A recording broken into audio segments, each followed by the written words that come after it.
Charlie Munger just came out and said that he believes that his Alibaba investment is one of the biggest mistakes that he's made. And so the question is, where does that leave us as Alibaba investors? Should we be exiting this opportunity as a result of Charlie Munger making those comments? Well, as an eternal optimist, I would say that this is probably better news than you would think at first glance. And so that's what I'm going to dive into in this video. So guys, as you smash that like button, let me run that intro. What's up guys, and welcome back to the channel. Now, Charlie Munger recently had his annual general meeting as it relates to the Daily Journal Corporation, and when it came to the Q&A portion of the annual general meeting, they were being fed questions by CNBC, and one of the questions that they got was about the Chinese spy balloons, and that actually went into a conversation about Jack Ma and Charlie's view on his investment thesis for Alibaba. And so let's actually watch that together, and then I'm going to provide you some commentary on sort of like how I think about this. Another question comes in from Brandon McKee.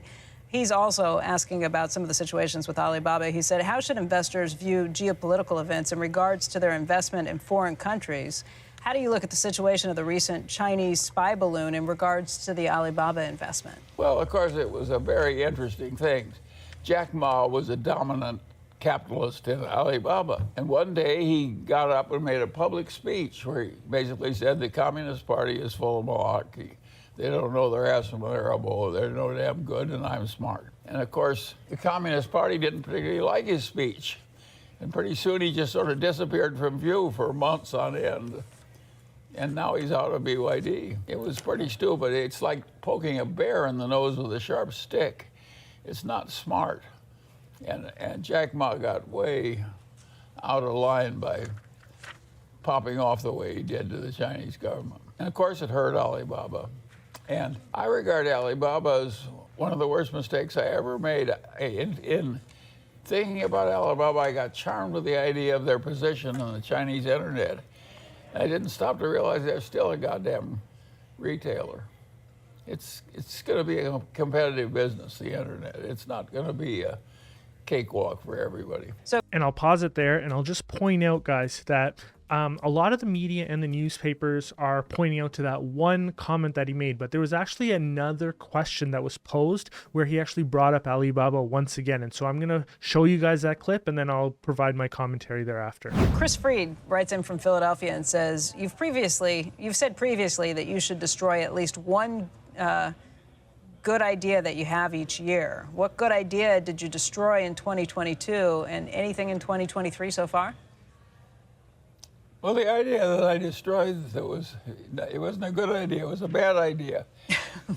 When the internet came in, I got overcharmed by the people who were leading in the online retailing. And I didn't realize it's still retailing. It may be online retailing, but it's also still retailing. And I got a little out of focus. And that made me overestimate the future returns from Alibaba.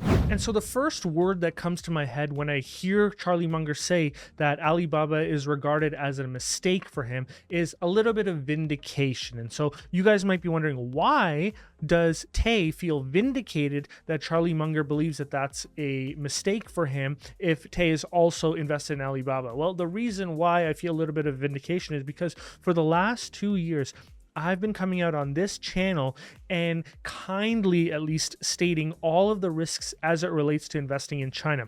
I did not believe that the company was worth $1,000 per share plus when all the other, or some at least, YouTubers were saying that it was worth at least, $500 or more. And some people had crazy valuations for it at $1,000 plus. And so I was not in that camp. Instead, what I was doing was I was making very unpopular videos at the time saying, look, I'm a bull on Alibaba, but at the same time, here are certain risks that you have to be aware of as it relates to investing in China. In fact, I even made a 4-part series on the property crisis that was happening there. I called out what looks like a Ponzi scheme with certain local governments there, et cetera, et cetera. And so the point that I was making is that investing in China is a completely different beast. And for many, many, many videos, I I would say probably since the beginning. You guys can call me out if I'm mistaken here, but I don't think I've ever had a valuation on the company over $300 per share. So the question we're saying, and the latest valuation that I have on Alibaba is somewhere around just over $200 per share. And so the question here is, what exactly is Charlie Munger saying? Well, we all know that he originally bought in at around $240 per share. Correct me in the comments on exactly what he purchased the company at. And so, if you're buying the company at around $240 per share, you would have to believe that the company's worth at least double that. At least in my opinion, that's kind of how I'm thinking about it. I don't really know what was in the mind of Charlie Munger. And so if you feel as though the company's worth $500 per share minimum, then, the growth expectations for the segments would have to be much higher than what you see in my tracker and how I value Alibaba at around that just over $200 per share. Maybe 225 is where I'm landing at right now.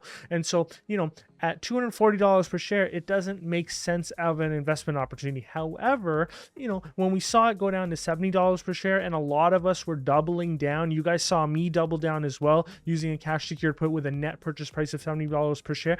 It essentially vindicated all of us because we were all saying, or the ones of us that were saying that if this thing is only worth $200 per share in a quarter, then we really shouldn't be double, tripling, or quadrupling down when the shares were around 150, and we were very patient for this thing to come down. And so that's why I personally feel a sense of vindication. This is not a swipe against Charlie Munger. I am just a minnow in relation to my investment knowledge compared to his. I am not even at his level, and let's be very clear about that. But the point that I'm making is that sometimes, your heroes will invest into something. It doesn't mean you have to blindly follow them, because you still have to do your own due diligence. And when I did my own due diligence, I was at the time the only YouTuber in the value investing space that cut the growth rates for China as much as I did. And it ended up allowing me to be safe in the investment position. And so when it comes to Charlie Munger speaking about the competitiveness of the company, Charlie Munger spoke about, he thought about the Chinese internet, and what he didn't really think about was, I think he was essentially thinking about, like, as the internet grows, all the boats rise along with it in the internet space. And that's going to continue to happen. That's not going to stop. It may just not happen at the rate that he was expecting. However, when he's talking about the competitiveness of retail operations, one of the things that I have covered on this channel is in that 10-part series for their investor day, which I did last year. The major point that I needed Alibaba to cover, and they did cover, is how are they approaching their competitiveness capabilities in the space as it relates to the new incumbents challenging them, like Pinduoduo, like JD.com. And they really came out swinging. They showed you that that Tao Sai business. They showed you that Taobao Deals business and how are they rolling it all out. They showed you how they're going to sort of like join it together with their logistics arm to become incredibly competitive. I spoke about all of that stuff. However, when it comes to the competitiveness of the industry, I don't know if you can forecast it out 20 years. And so you really got to watch this every year and say, okay, what do the next 5 years look like? What do the next, even 12 months look like as it relates to the competitiveness landscape of this retail operations? And I've always said on this channel that Alibaba is good in certain spaces. I really like their retail arm. I like their direct-to-consumer business. I like their grocery business.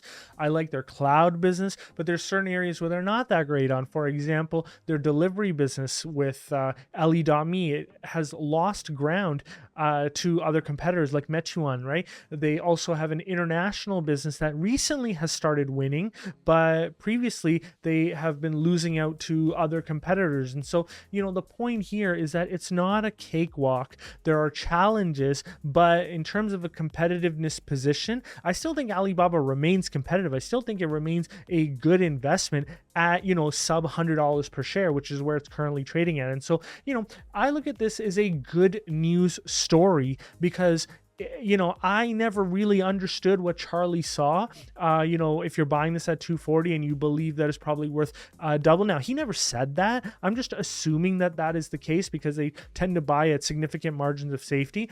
And so that's kind of the way I'm thinking about how he potentially have thought about it. But it just makes me feel a little bit better that my valuation is probably likely close to where he's falling at now. And that might not be the case, but I will still continue to trust myself in this situation. And so this leads me to another point that I brought up on this channel. And here's another area where I had a lot of pain points. I never really talked about it publicly, but I always speak about diversification on this channel. Now, I don't tell you guys how to diversify your portfolios, but at least as it relates to myself, I like to have at least 10 to 20 names in my portfolio. But the reason why I have that many names, I mean, sometimes I just have 5, depending on what the opportunities are. But, the reason why I have so many names is because I'm very active in researching my own securities. I spend many hours every day looking at my portfolio, looking at potential new opportunities. I have the capability and willingness to do it, or capacity and willingness to do it. And so, the point that I'm saying is that, when it came to the Alibaba position,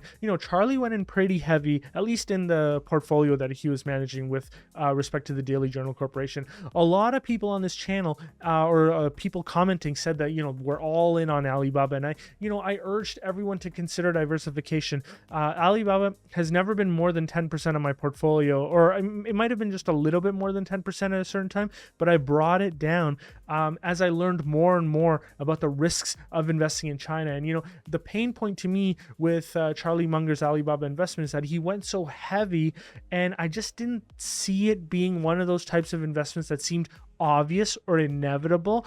And so I never went that heavy. It just became another position in the portfolio.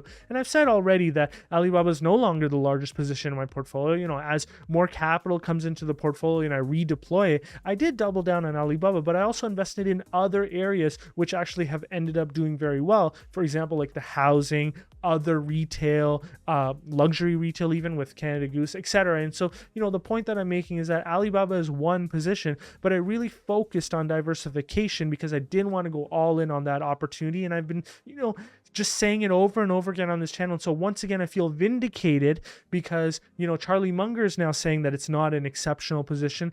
I mean, it's still a good position at a certain price, but it's not that life-changing opportunity, which is what I think a lot of people thought when they saw Charlie Munger invest in this. And why not? Because, the more famous Chinese investment that he's invested in is BYD, and that made him billions of dollars. So why wouldn't Alibaba do that? Well, when I did my own research, which is why I always say, do your own due diligence, I concluded with something different. I concluded that it might be a 2-bagger, but that's about it. So the question is, where does this leave us now? Well, the way I look at Alibaba is it's on a free cash flow per share basis, net of stock-based compensation. It's like a $5.50 to $10 free cash flow per share stock. And so, $5.50 to $10 per share on a free cash flow per share basis is a good equity yield if you're buying the stock at a net $70 per share, even, at $100 per share. That's not a bad yield. However, if you're buying it at higher prices,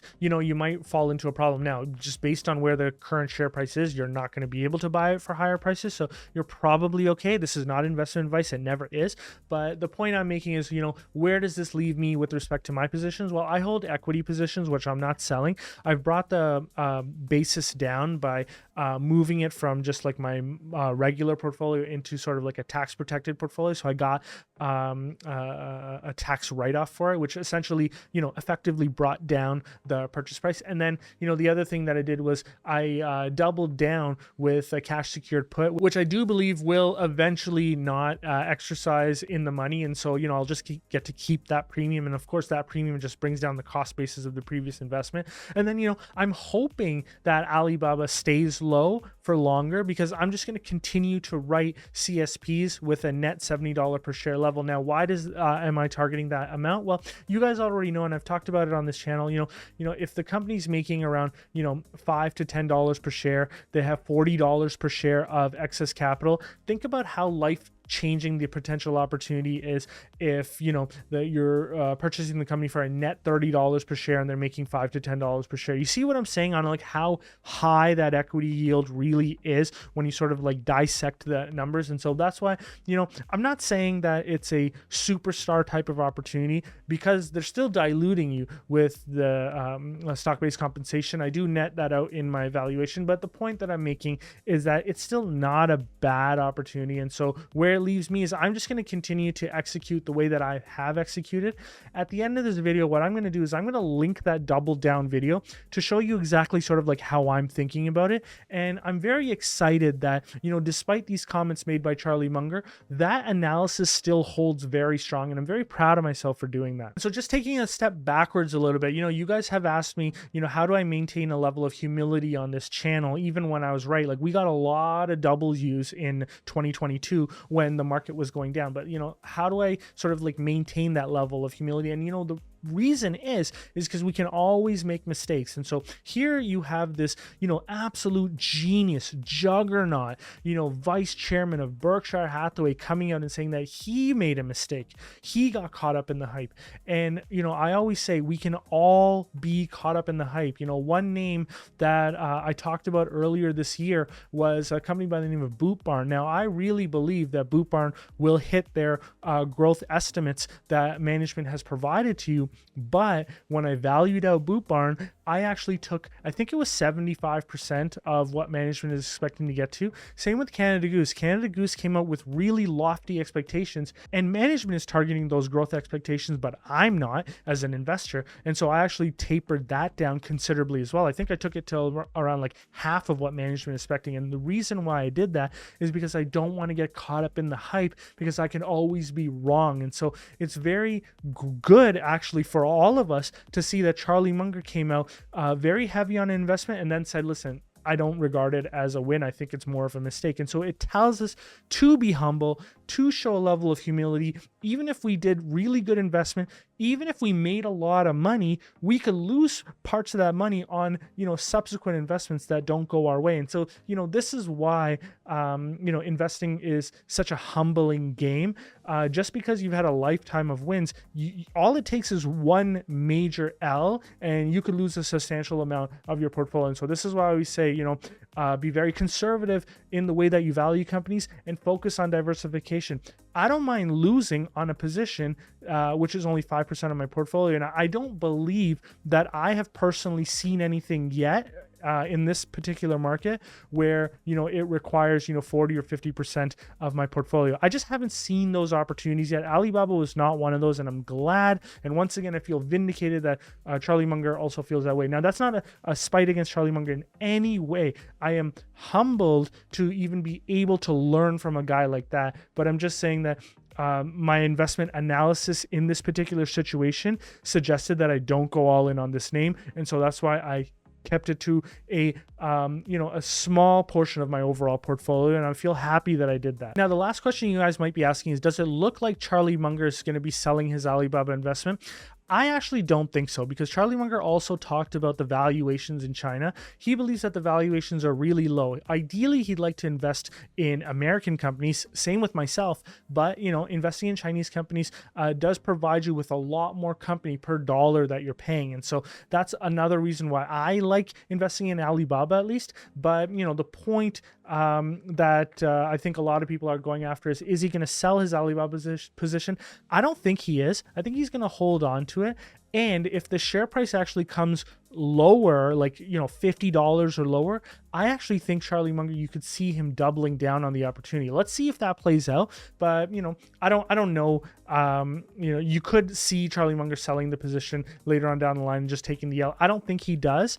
And so I think this is just like a wait and see. But I'm going to put my money on they don't actually sell any other Alibaba position. But I want to know what you guys think about this whole situation. Has this changed your investment thesis? And how are you going about navigating investing in 2023? I want to know all of your comments, because I'm going to make a separate video where I'm going to highlight some of the best comments on this situation, because I think it's a big deal. And so, you know, I'll pause it there. And what I will do is I will link to that double down video, because you guys can see the analysis on how much I focused on, you know, risk and how much I focused on cost basis to make sure that if we're doubling down, we're doing it at a level that is almost like a ridiculous undervaluation level. And so you can get to that video right here.